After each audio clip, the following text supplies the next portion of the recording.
By the way, this is one of those trips where nobody had any money but Kyle. Like I would be like, Jeremy, I need you. We're getting in the truck in the morning. We're going to Texas. What part? It doesn't matter. You won't be back for at least 1 week, maybe 2. You can go, I ain't got no money. I'm like, it doesn't matter, Jeremy. 8 a.m. And that's how we go. So I would have to fund his whole goddamn trip.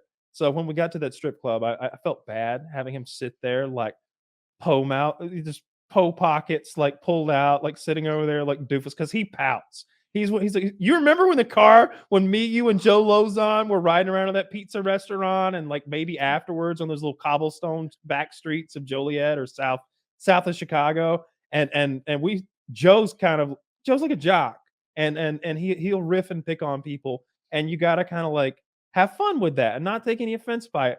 And I think we all at some point started giving Jeremy a hard time because he's an easy target or whatever happened. But we started giving him a rough time about something, and he started pouting. He pouted up. He pouted hard. And by the way, Jeremy, I don't think Taylor's met him, but he's really strong. He's not ripped, but he's just stout, country strong guy. Mm-hmm. And I think Jeremy could probably kick my ass. But he cannot kick my ass while I'm sitting next to Joe Lozon. His odds are really low. Mostly because of Joe. Yeah. Also, he's in a state he's never been in before in my fucking vehicle working for me. Like he's not gonna. He was driving very poorly. That's one of the reasons. Yes! He's driving poorly. What's poor driving? He'd never been in the big. All right. To be fair. He'd never been in the big city before, okay? And this was as close to big city as he'd ever been. The big city? Chicago. There was some little back streets and shit. It wasn't anything crazy. It was but this was more intimidating than he'd ever driven before. By the way, another time I had him drive to Atlanta, he crashed. He had a crash calling a trailer full of toilets that I was about to gun down. Okay? He couldn't make it break?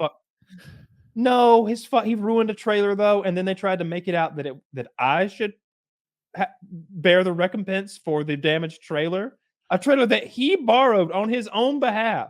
I did not borrow that trailer. I said, Jeremy, I need to get my trailers, my toilets, and this door frame and bullshit, all this nonsense out to Atlanta to film tomorrow. Can you do that? Yes, I can do it. Do you need any help? No. I got a trailer. Cool. He borrows someone else's trailer. He wrecks. He damages their trailer.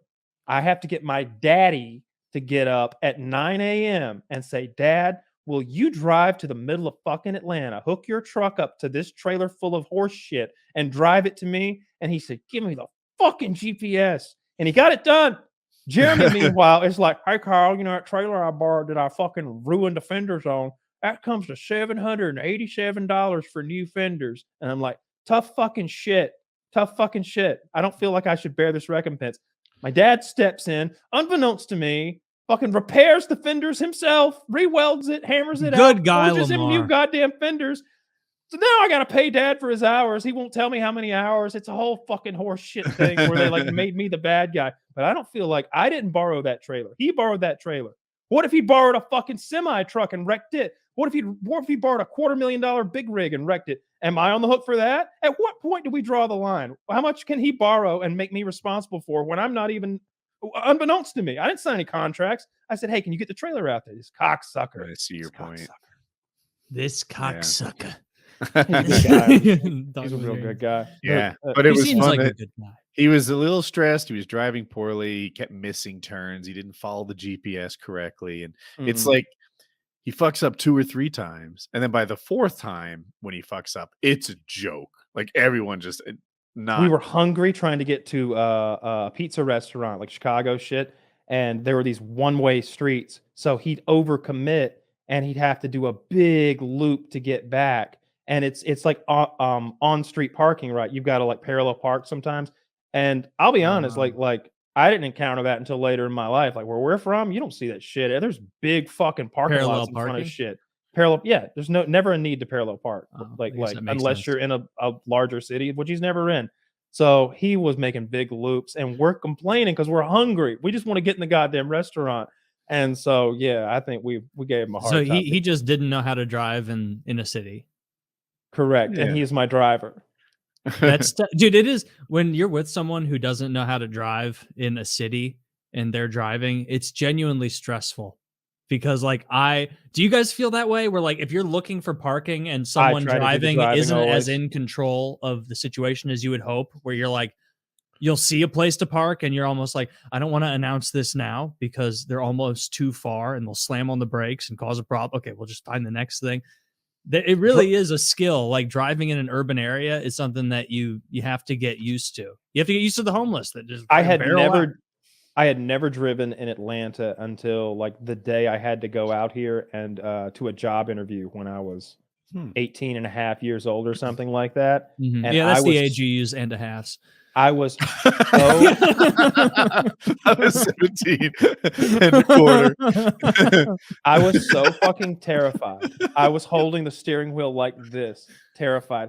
And I left with so many extra hours because I knew I knew in my head there were going to be lots of times when I was going to miss an exit. And I was going to have to completely recalibrate using the paper map and the map quest that I had next to me.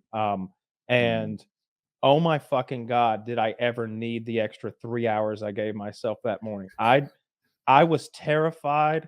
There were times when I was like, ah! I felt like Luke Skywalker, like flying into the fucking Death Star. Because I had never been in 4 or 5 lanes of Atlanta morning traffic where everybody is flying and cutting around you and trying to get a better position. Yeah. And I don't care. I'll go 30 miles per hour. That felt good. But then it's wild out here. I mean, even now, like now I love it. And after living out here for a little while, I started thinking of it like a video game. Like it's really fun to drive fast in that traffic because, knock on wood, Atlanta police don't pull you over for speeding. Mm-hmm. They just have too many other problems. Look, I mean, want to make it a video game, Kyle? Don't.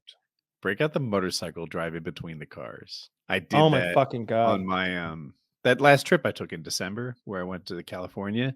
I drove through Atlanta traffic on the way. I wanted to go south to get warmer weather and then west. Yeah. And I got a ticket. Kyle, I guess the police don't give you a hard time, but the cameras will catch you.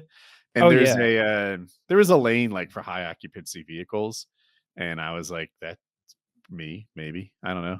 So I just kept like going. I could go in and out of the lane, just swerving around. I'm high. Like when I bought that Acura, I had dealer plates on it. And this is when I was like 19. And I would just drive through. I never got the Peach Pass and all that horse shit. I would drive through everything. All the fast lane shit, I would just cheat it because I had the dealer plates on it. And I sell cars. So I've got infinite dealer plates. Like the stickers that they covet that people I've got infinite of it's the part that you like pull this protective plastic off and stick it on there. It's got a hologram on it and a barcode. Like it's this restricted item supposedly. I never considered this because I was a good boy, but those things were valuable. And I had literally infinite, just like I'd have wads of them. I don't know how many, 100 in my desk. But there's a back room somewhere full of them. Like you just use them all the time. I just fucking write a new day. Every time I sold a car, I would make a new one for the customer right there. So I'm the guy who makes them anyway as my job. So I know just how to like write the new date on there that a month from today. So it was a brand new car anyway. So I just kept it clean. So I would drive through everything. Know who they're going to send the ticket to, the date on the back of my car.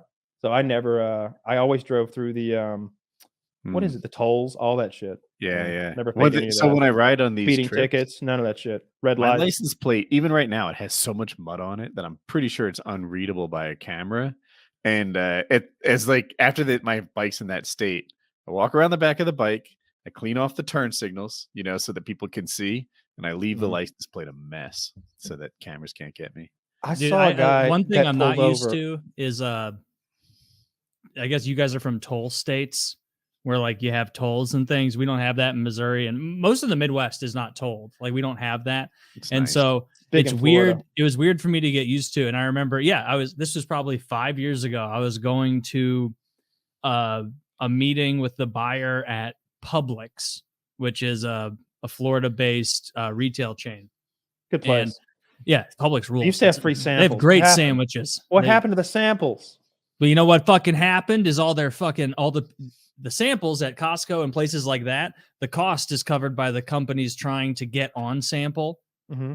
And so I haven't seen them since I was a child. I remember it must be Publix shutting it down because every food company is going to jump at the opportunity to be on sample for the most part. God, but I'd love to have I went for this meeting and I had to get a rental car, obviously, to drive to Publix corporate.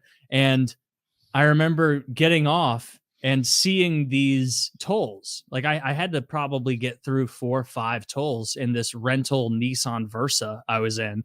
And the way it's supposed to go in Florida is they're supposed to have like a sun pass thing built into the car. So you don't ideally that's what it's supposed to be, or maybe you pay extra for it. But I kind of realized as I was driving, it's like I worked at a rental car place. I know how this goes. There is a 0% chance that when I get a bunch of tickets, this will come back to me. 0%. Really? And so I blew through every single toll light. And I'm sure they took pictures. I'm sure that I don't give a fuck. It didn't matter. They're still looking for you. There's a picture of you on the wall. Flew through it and did my thing. Nothing ever happened. Returned my car. Totally fine. So maybe I'm wanted in Florida. The ghost of Orlando. I was just, they have a picture of my fat fucking face from 2017 just flying through. Dude, so nowadays they have cameras at the tolls and they take a picture of your license plate and they'll send you a ticket in the mail if you blow that. When I was 17 learning to drive, none of that existed. You only got into trouble if a policeman was waiting at the toll for people to blow the tolls, which I just rolled the dice and assumed that never happened. Yeah. I ran hundreds, if not thousands of tolls when I was like 17 and 18. I blew through every one. There'd be bridges where humans are working there. And I'd just be like, hi, and go. And that was it. I was like, yeah, I'm just not paying. I don't have 50 cents. I was surprised when I heard I'm not paying. Fuck you. I did it on dates. I would just see a girl on the right. I'd be like, yeah, I just never pay tolls. That's hey, this is a fun game we play. Put your head down. Like I was surprised and like only got prepared for the tolls in Florida at the last minute. Someone reminded me and I bought like a roll of quarters. And I remember thinking, a roll of quarters is such an absurd amount. Why didn't you just get change for 5? We went through the fucking roll just driving around Florida for like a couple days. It's ridiculous. Absurd. They'd be handing wads of coins to them at a time. Like this is what absurd. I fucking hate toll roads. I feel so scammed. Florida's shitty about it. I don't remember how bad Jersey was or going up there. I have that whole trip is a bit of a fog to me now. I feel like Jersey's known for being shitty for those camera things. We don't have them in Atlanta. We have you can pay more to get a fast lane. We have the Peach Pass. Yeah, we don't have any of that shit here. I guess not. I mean, everybody there is trying to move along as fast as they can. I'm sure nobody's really slow. I mean, the only people who slow down in St. Louis are the ones who are like viewing the scene of the crime. Oh yeah, St. Louis is a city. A lot of rolling stops. St. Louis, stop to gawk. Yeah, stop to gawk. That's pretty much.